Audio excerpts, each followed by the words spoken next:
Hey guys, and welcome back to Content is Profit. This week we have a couple of very special episodes. These two episodes that you are listening at the moment is with a guy named Steve Sims.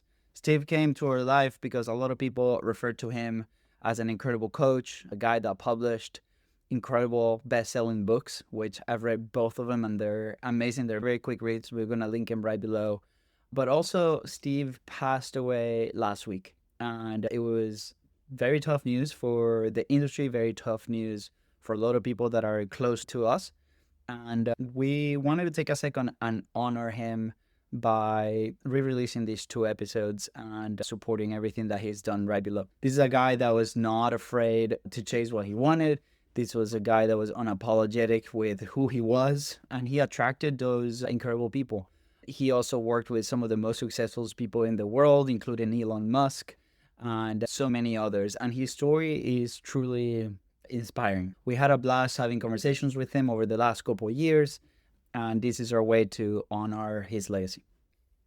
Now, with that said, we want to tackle these episodes with the same energy that we've always had, because I know that's what he would like, and everybody that's close to him would like. Just pay special attention. The first episode, which is the one published on Tuesday, it's when we first met him, and the second episode is a couple of years later when he was re-releasing his second book. So let's all enjoy this conversation. Let's remember him and honor him for who he was and the thousands and thousands of people that he was able to help.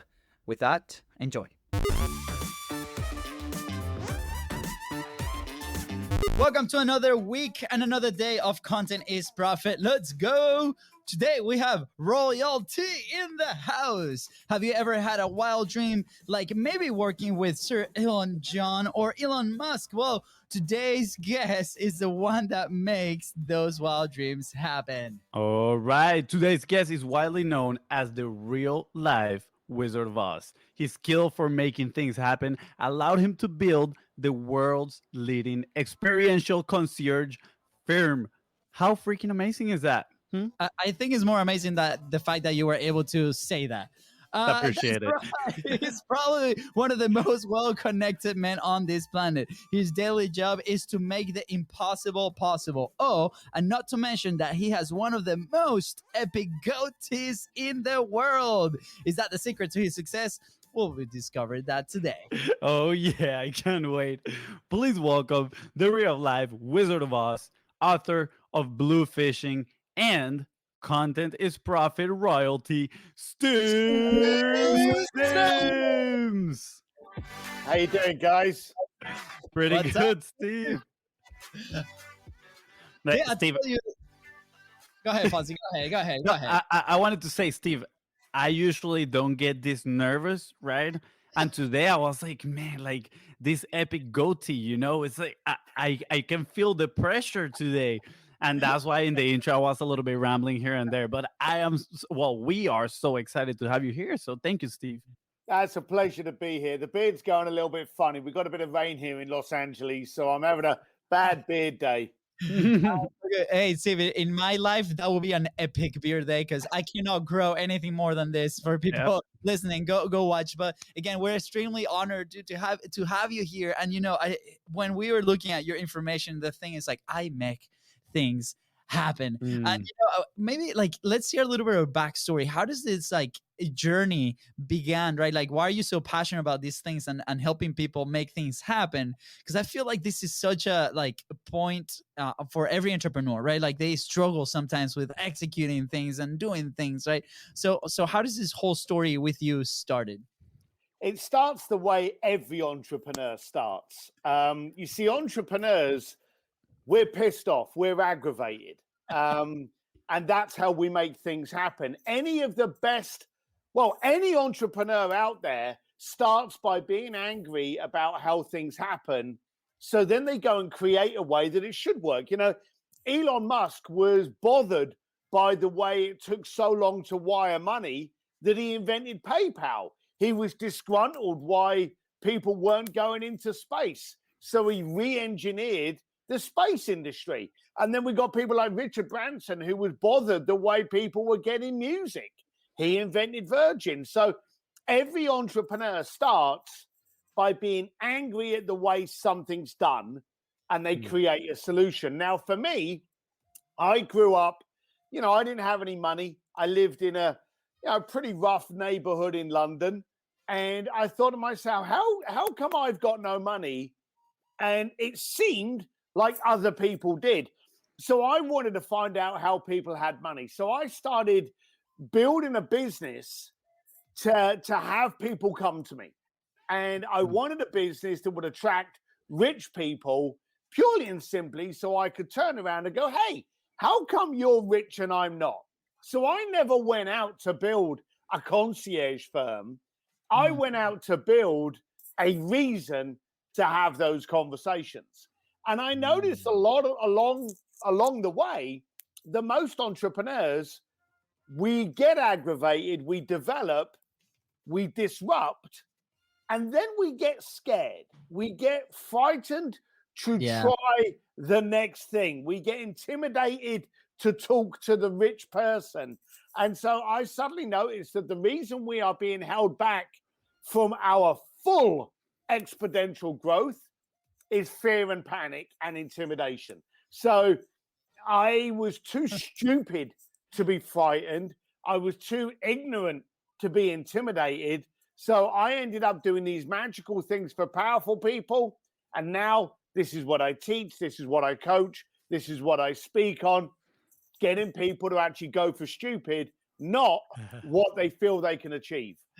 Wow, I love that. Go for stupid. I think that's a pretty cool statement. I agree. I mean, sometimes we gotta act reckless because there's something on that other side that if we would be way too cautious, probably we would never get to. So I love that, and I love the examples that you gave. Right, like we entrepreneurs start from anger, that place of frustration with something, and then they go and create. I think that is incredible. It's amazing.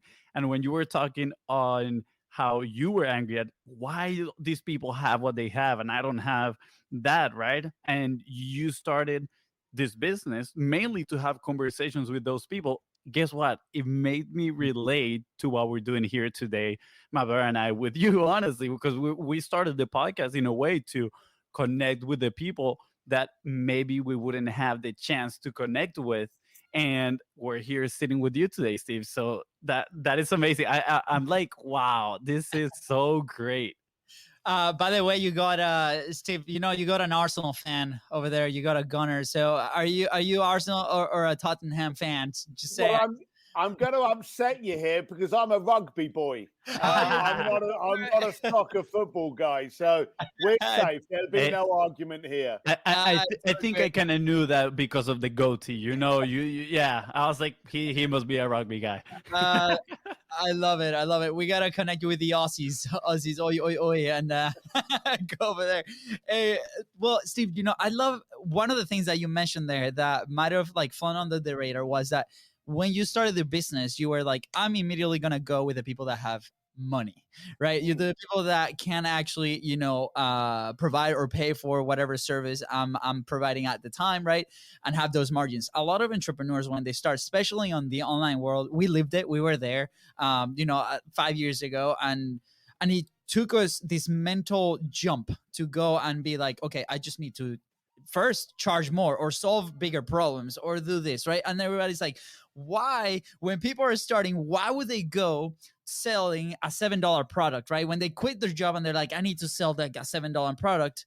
For example, for us, our journey was we started with a recurring service that's allowing us to build the margins, to build a team so we can fit in the resources back into our business, right? So why do you think that is? Why do you think people go to that lower ticket, and how can they start going to, immediately right off the bat, serving people that might be able to pay or afford whatever service, whatever product they want to provide? So you bring up a very, very valuable question that is probably the answer to everything. As human beings, we get intimidated really easily. That's why I say go for stupid. Go for something that's laughable. Elon Musk told me that they laugh at you just before they applaud. Okay, so go for the ridiculous. Also, what you've got to understand is that Apple, Elon's company, Tesla, SpaceX, Gigafactory, And Google, they have moonshot departments. These are departments of people that are there to dream about what's going to happen in the future. They actually pay people to lay on the floor, draw pretty pictures, and dream of things for the future and then reverse engineer them. But as people, we don't want to dream about these things. We're scared of looking silly. So what do? We go for things that we think are achievable. Well, if you've never done anything brilliant in your life, how do you know what's possible? And here's the thing that you brought up, and it's really annoying. People focus on the checkbook or the invoice or the price tag before they focus on the value. Now, for me, I thought to myself, if I'm going to sell a service, if I'm going to sell a product, if I'm going to invoice someone, the first thing I want to do is have a conversation with someone that can see the value and will never be concerned with the price tag. I am baffled by how many people, they will build a $500 service and a brilliant value and a brilliant solution to someone's problem. And then the first thing they do after they've established it is they work out a payment plan that people can use. I don't want to, I have 0 payment plans. No, actually, I lie. I have 1 payment plan. Pay me up front and I'll do it. That's my payment plan. Yeah. But I'm stunned how many people, because they've been poor, like how many times have you guys been broke? Many times. Many times. Yeah, yeah. That's what happens to entrepreneurs. It's like a heartbeat, isn't it? And so we know what it's like to have no money, and it stinks. So why should we market to people that have no money? You know, it just doesn't make sense. They can sit there and they go, oh, I'd like that content. Oh, I'd like to do that. Oh, I would like, but I don't have any money. Great. I'm glad you like it. Come back to me when you do. I'm not going to sit there and work out a payment structure because that shouldn't be my problem. Market your solution to people where paying the price tag will not be the problem. And then the only conversation you're having is how much value you bring and how much of a solution you are to that person. That's what you should focus on. And I'll finish with this. Anyone that's got a pen and paper out there, write this bitch down. If you are arguing over the price of your service, it's because you've failed to demonstrate the value. Yeah. Yeah. Wow. I love it. Yeah. Golden Boulder moment, obviously incredible. Like for the last 5 minutes, we needed to hear this. Like I think everybody right now, you know, live or when they listen to the audio needs to hear that, because sometimes it does happen, right, when people start. So thank you for being so honest and so clear on what the message is. I wrote down here the 1 payment plan. That's it. Yeah. Only option, right? That's it. Steve, I'm pretty curious right now because, you know, we started talking about go for stupid, right? Like they'll laugh at you before they applaud you. And now we're talking about the pricing, delivering the value, that we should focus on those people that actually see the value, so payment doesn't actually become an objection, right? Yep.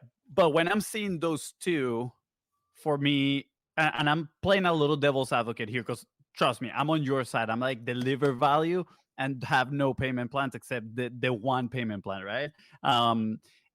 But I'm seeing a gap because I'm putting myself where we were maybe about a year and a half ago, right? That we had this need for selling, and we had this need of, hey, we need to get out of the broke space in our life. But when we're talking about go for stupid, right, and charging these prices with the value, I feel like there is some long-term success in there that might not be appealing for the short-term mindset of the broke mindset of the I need something to happen right now so I can get out of this situation of my life. How do you go about facing that? How do you go about telling people how to face that, right? How do you help them move past that point in their mindset? So you answered it. if you rewind this conversation, you said a few years ago, we placed ourselves in a position, 90% of the time, in fact, 100% of the time, let's not piss around. Everything that we do is a result of what we do. Okay. Everything that we're going to do and everything we achieve is based on 100% of where we place ourselves. We get more opportunities when we are prepared to receive more opportunities. We can create a greater impact when we put ourselves in a position to put out more impact. So it's all us. Everything's about us. When you get a contract, when you get a client that pays your invoice, when you start getting media attention, followers, conversations, engagements, it's because of you.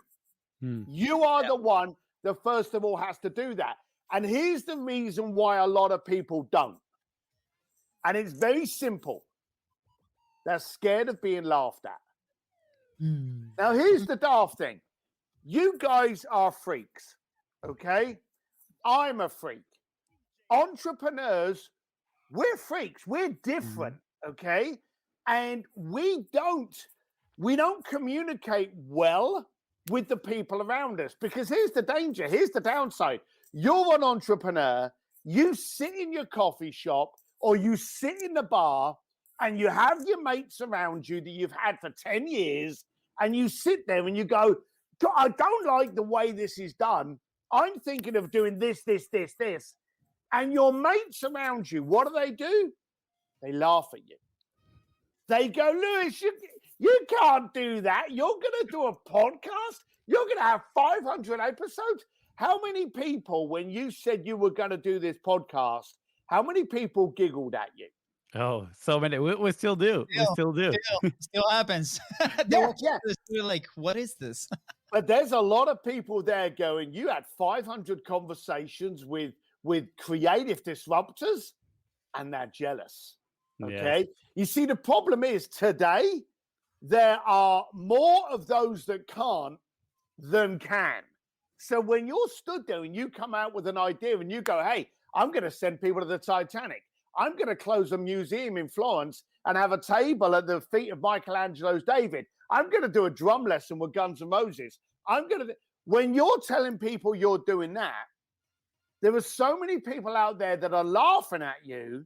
And one of the reasons they're laughing at you is because they don't actually want you to succeed, because then it's going to prove how inadequate they are to do the same. Wow. And people don't want that. People don't want to be shown up. So they jeer at you, they laugh at you, they ridicule you. Bearing in mind, when Elon Musk was launching his space program, he had just sold his banking empire of PayPal. Okay? Now listen to this. The guy had 0 qualifications in space travel. 0. None. And he nearly went bankrupt because of the amount of money he put in SpaceX. And he was creating so much of a disturbance and a disruption that NASA hired a team to publicly humiliate him, and would often release statements like, there's no room in space travel for civilians. This is a specialist market. We don't have room for people playing at it. These are the kind of things they would say about Elon. And then for NASA to actually continue its exploration, who did they then retain to build all of the transportation? Yeah. You know, NASA doesn't have 10 companies building rockets, and it doesn't have 10 companies building haulage vessels for its satellites. It doesn't have 10 different providers. It has one. If Elon didn't build SpaceX, NASA would not be able to do what it's doing now. So they laugh at you just before they applaud, and people are scared of being laughed at. All the successful people in the world, Walt Disney, Ford, Apple, Microsoft, SpaceX, Tesla, PayPal, all of those companies did not care about you laughing at them. So for all of you out there, all of you entrepreneurs that don't fit, well, let me let you know, you weren't meant to fit. You were meant to dominate. Yes, absolutely. No. I Yeah. love this too. I'm loving this. I'm curious around in your life. When did you discover, you were different than the rest? When did you discover that you wanted to, do special things and build these experiences for other people, right? Was there a moment at all that you remember that Yeah. that was like it clicked for you? There were a couple of times. I remember, again, being pissed off and disgruntled because I would sit at a bar with my mates and I'd say, my God, I hate this. Why can't we do something different? And my mates would laugh at me. And then I would go home angry that nothing's changed. And then the following night, I'm back in the pub with them and it's the same shit. But no one was willing to change it. And it was starting to get me aggravated. So I noticed then that maybe I was talking to the wrong people. And that's a horrible revelation when you look at your mates and you suddenly realize, I'm sorry, boys, but we're different. And I remember one day that validated it. And sadly, I say sadly, but changed my entire relationship with my boys. And I we'd gone out riding on motorbikes and we'd turned up at this little village just outside of our town. And we walked into this village pub. And in this pub was a guy that we all knew locally. And he was a very successful. I remember at the time thinking he was basically Bill Gates, Warren Buffett, Richard Branson, Elon Musk, all wrapped into one. But here was the daft thing. He was known in our area because he had the latest sports car.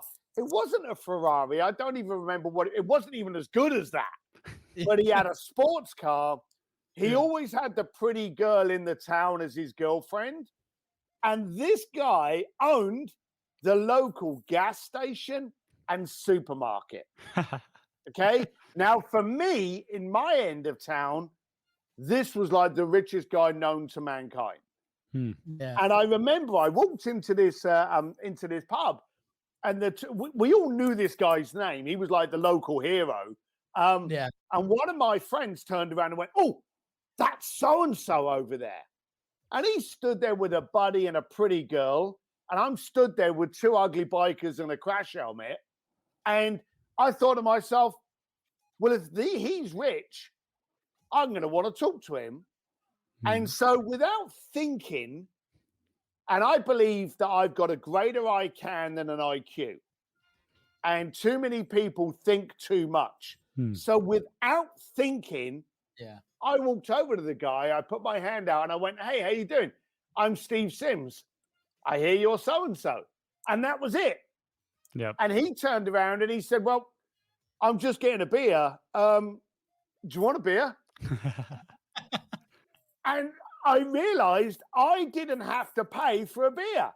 So I'm thinking to myself, I've already won the lottery. I haven't got to pay for a beer. And this was in the days when all I ever had was enough for like 2 or 3 beers, and then I had to go home. So straight away, I've just got a free beer. This was success. And then it happened. This single moment that everything in my world changed. I turned around to my buddies to find out if they wanted a beer. And do you know the funny thing was? They were at the opposite end of the bar leaning up against the wall. Here I was getting a free beer from this millionaire, and they're at the other. They didn't venture to get into that conversation. In fact, quite the opposite. I don't think they could have found an area of the bar that was further away from this opportunity. If it had been designed, I now had a free beer. I was already ahead. Even if he said, there's your free beer, now please go away. Yep. I'd already won, but he didn't. He was like, why did you come? And we started chatting. Yeah. And we got into a conversation. I was like, why did you buy a supermarket and a gas station? And he said, it's easy because everyone needs gas and everyone needs food. He said, recession, up, down, I'm good. And I was like, well, why did you do it? When did you do it? And I was like an interview, but I was like an excitable little kid. I never paid for any of my beers. My boys went home because they were bored waiting for me. And I realized that night, Wow, I was not the same as the boys I was riding around with. I had more in common with this guy. And the thing that people don't realize is you can have a successful mindset without a big bank account. But you can't have a big bank account without a successful mindset. Wow, that is very powerful. I absolutely love that story, Steve. I'm thinking about it. It's like how many times, I feel like we feel bad to sometimes detach from those group of friendships because of the sunk cost, right? Like all that we have invested into those friendships. But at the end of the day, it's a saying of you're the average of the 5 people you surround yourself with, right? And if we find ourselves in that constant circle that is not looking to succeed, is not looking to evolve, is not looking to learn new things, right? To go to stupid, right? Then we're gonna stay in the same place stuck forever. And I love this story because you are what you claimed, a greater I can than a greater IQ. You're just like, I just took action. I just took that first step into the uncomfortable. And then you had all these realizations, all these epiphanies that led to many more successes. So I found that amazing. And I was watching on your website the launch video for your book, right? And the first thing that came to mind was this about you're the average of the 5 people you surround yourself with, because I started seeing in your video that you had people like Jim Quick was in there, right? Caleb Maddox and his dad was there. Daniel Di Piazza was there, and many more. I'm sure all of them, right, are people that have this successful mindset. Whether they had the big bank account or not, everybody in there had that successful mindset that you're talking about, and I found that extremely surprising, incredible, and at the same time inspiring, because it's like, you know what, like it is never too late to go and make this type of friends and put yourself outside of your circle and look for growth opportunities. So I feel like your story is incredible in the sense that it gives people permission to put themselves in those situations. yeah. Well, I noticed your statement of you are the 5 friends that you are, that you're with, okay? I hadn't heard that because it was like, 50 years ago. But I realized that you are the room you're in. And so even though they weren't your friends at the time, start changing the room you're in. Now, the good thing about today is that the room you're in can be a Facebook group. I've got a Facebook group called An Entrepreneur's Advantage with Steve Sims. It's a free of charge Facebook group, but you can change the room and the crowd you are in purely by being on a different Facebook group today. So it's so easy. I decided that I wanted to evolve, using your word, by changing the room that I was in. Because if we didn't evolve, we'd still be shitting in our pants and eating baby food. We have to evolve. Just because we get to a point where we have buddies, you've got to look at yourself and go, hang on, how am I evolving? How am I growing? And if you find that you are actually being held back by these people, then I'm sorry, they're no longer your friends. They're now an anchor. And that's when, and it's tough, that's when you've got to turn around and go, I got to get different friends. I've got to change the room that I'm in. I have to evolve. And I'm going to give you a statement that a friend of mine gave me years ago, a friend called Joe Polish. He said to me that the definition of hell is to meet the man or woman you could have been. Mm. Whew. Yeah, that really shook me when he told me that. I take every opportunity, I take every chance, I take every risk, and I take every smack and scar that comes along with it when it goes wrong. But I will not miss out on an opportunity because I don't want hell to come true. I want to be someone's definition of hell. I want someone to turn up, meet me, and go, hang on a minute, you didn't go to college. You were a bricklayer from London, yet you've worked with the Pope. You know, I want people to go, I'm the definition of their hell because I didn't hold myself back. I had no good education, yet I spoke and lectured at Harvard twice. Wow. So as far as I'm concerned, I could be someone's definition of hell by them not taking a chance. I was gonna ask you, Steve. I was gonna be like, well, first of all, powerful, and I was gonna ask you, like, how do people go from not taking action to taking action, right? Like we have a thing here on a hashtag table where it's like where you actually go ask for the things that you want, right? It's a Venezuelan expression, but I think that you just need to hear that quote one more time of the definition of hell, and that's it, man. Like it got me goosebumps. I'm like, oh, that has to be something that we put like in the walls, anywhere where you read it every day, and that's gonna push you to that action, right? Like for you, your first time, the story is wonderful. Like you took action. Is there a framework that you teach, like for people that want to do it? Because it is an intimidating thought, right? Even with the people that you're with or with the room that you sit in, right? It can be really intimidating, right? Even sometimes as your family, right? Like for us, for the longest time was, our dad, the mental place might be very different, and we love and we adore him, and we have a great relationship with him, right? But the fact that the way on how we were doing or how we were growing in our business was very far away from where he grew up or what he taught us, right? And that was a scary thought. So as we start wrapping up this interview today, what is that, like, what are those steps that people can take, right? Like, do they have to like just suck it up and be like, hey, if you are identifying with an entrepreneur, if you feel like this is the way, you just have to go ahead and do it? Or is it a different way?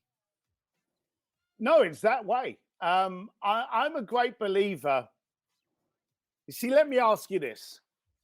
Would either of you guys call yourselves selfish? No. Why? Well, because personally, I don't think we're just doing what we're doing for us. Like, we enjoy seeing the people that we work with succeed. And, I feel like we share everything, honestly. So is selfish a negative thing? No, I don't think it's a negative thing either. I used to think it was. Yep. And then that has changed a lot over time. So it's a trick question, but it's the one to get your mind thinking. You see, we're taught as we grow up, when our mum and dad turns around and says, hey, don't be selfish, share your toys. Don't be selfish, share your candy.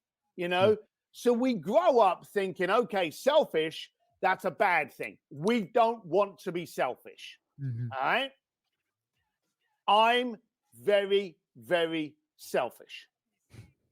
And here's the thing. When you get on a plane and the plane takes off and the air steward or stewardess stands up, when was the last time you heard her say, hey, in the case of an emergency and the oxygen mask falls down, when was the last time you heard her say, hey, don't be selfish, stick it on someone else first before you? Yeah. That's never happened. Yep. Never. You see, I can't help you up if I'm weak. Mm-hmm. I can't educate and coach and promote and have you do great things if, first of all, I can't be that person. So you have to realize straight off the bat, this is your game. This is your family. This is your life. This is your relationships. Focus on being strong so that you can then, from a position of strength, help other people be strong. Yes. And that's what I do. So I focus on, okay, like my family, and let's be blunt, most people's family, they never grew up with what we have now. Mhm. They couldn't foresee what we had now. You know, my family can't even imagine the things that I get up to. So now I'm in a position of strength to go back to them and help them. Just because they couldn't be who I was, I'm now in a position of strength to be able to go back and say, hey, thank you for doing what you did. You know, Yeah. now I want to help you. I think that what you've got to do is you've got to start looking at being selfish as a position of empowerment. You see, you've now got 500 episodes. You've now got a reputation. You've now got branding. You're now in a position of strength to help other people. But for everyone out there, I ask you, make sure your ship is tight and won't sink before you take passengers on board. It's as simple as that. I think being selfish is a position of empowerment before you do good to other people. Wow. I love that. I love that. You know, I remember very early on in school, I heard a teacher say you need to help yourself before you can help others. And I've always had this conflicting thought between helping others and helping myself first, right? Because it's like, well, I do want to help others, but I don't feel like I'm in the position to do so at certain moments, right? And there's like that dissonance right there, and Yep. then that just creates so much internal conflict. And I love how you express that just being selfish is, you know, you're giving permission to yourself to empower yourself to then go and help others. I think that is an incredible message. I personally needed to hear that, and I'm sure many other people do as well. Good. Yes. So be selfish. I will. I will. I know. It's like, Fonzie, can I have some of that, you know, candy you got there? He's like, no. No, earn it. Earn it. That's right. Do 5 push-ups. Okay. All right, Steve. So wrapping up the show, this has been wonderful, incredible. Thank you so much for the time and your lessons and your stories, man. I think we could do like part 2, part 3, part 4. You know, eventually over time we'll get to do those. One of the questions that we like to ask is, you know, what is that one first step to gain momentum? What is an action point that people can do to start making things happen? And, you know, we talked about start being selfish. I think that's a really powerful one. Is there anything else that you want to share on that note? I think it would be to stop planning, start doing. Too many people plan for perfection. They're going to launch a business, a service, a product, and they sit down with a piece of paper and they start calculating it. They start planning it. They start projecting it. There's not a single business plan in the planet in 2019 that said, hey, we're going to do really well for a year, and then we're going to have to shut down because of a worldwide pandemic. There's not a single business plan that said that. So if you think you're going to start a business, find someone that's got that problem and see if your solution works. And then try and find 2 people. Screw the business plan. Screw the pretty business website. Focus on the solution and focus on who's got that problem that you are now the solution to. Start doing, stop planning. Love it. Love it. Yes, absolutely. We cannot agree more, because that's exactly how we started our business. That's exactly how it has evolved, and over the last like 5 years. So we are on your side on this one, and I feel like a lot of people get so hung up on that. So thank you. It doesn't come from us, guys. It comes from Steve Sims. Just so you know, he's worked with incredible people. So please listen to him. That, you know, and then also listen to us at some point. Steve, okay. Where will you be if you? And we know you have your book. You know, we know that you're very active on social. You have your Facebook group. You have your community. You've been out sharing your message. You know, where will you be if you do not publish? If you don't put yourself out there? Yeah, you got to get out there. If you've got, and this is where the selfish bit comes. I didn't like the way people were doing business. So when I released my book, when I did Sims Distillery, when I did the Entrepreneur's Advantage, I did it for selfish reasons that I wanted people to start doing more for themselves so I can associate with other creative disruptors. I'm helping people get uncomfortable, then conquer, which gives me a better world that I want to live in. Yeah. That's amazing. Yeah. Yeah. Oh man. Okay. Whew. We're gonna have to re-listen to this like 70 times. 70. Very specific. Very specific. Indeed. Very, very specific indeed. Yeah. Dude, Steve, I don't know. Fonz, do you have anything else before we ask people where to find you? Yeah, the thing I'm gonna ask people to do is to go to Amazon right now and go look for the book Blue Fishing and add it to your cart, and then go and click the checkout button, buy it, read it, so you can get into Steve Sims' world. I already did it. The book is already on the way, Steve. So I'm excited to just Two copies? yeah.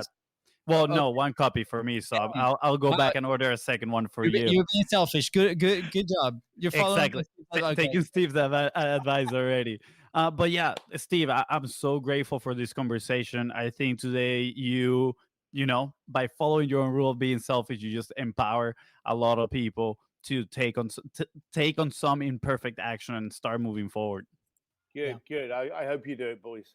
Yeah, Thank you, Steve, where can people connect with you? Where's the best way to get involved with you, with your company, with what you're doing, what you're teaching? Well, the way to get taught by me and to actually chat with me is probably through simsdistillery.com. Yeah, you can go on stevedsims.com or find me on Instagram, Facebook, Steve D. Sims. I'm everywhere. But probably the easiest way to communicate with me and get a bit more disruptive and conquer is at simsdistillery.com. Awesome. We're going to leave all those links right in the description. All you got to do is scroll down, click it, go there, connect, and go learn and execute and conquer. And this has been so incredible. Yes. Steve, any last thoughts before we let you go? No, just do it and stop thinking. Let's go. Appreciate it, Steve. With that, guys, thank you so much for tuning into the Contents Profit Podcast. Go ahead and subscribe, smash that subscribe button, and follow us on social media at BizBrosCo. That is right. And if you feel empowered after this talk with Steve, please don't forget to share this episode and leave a 5-star review. See ya. Bye, guys.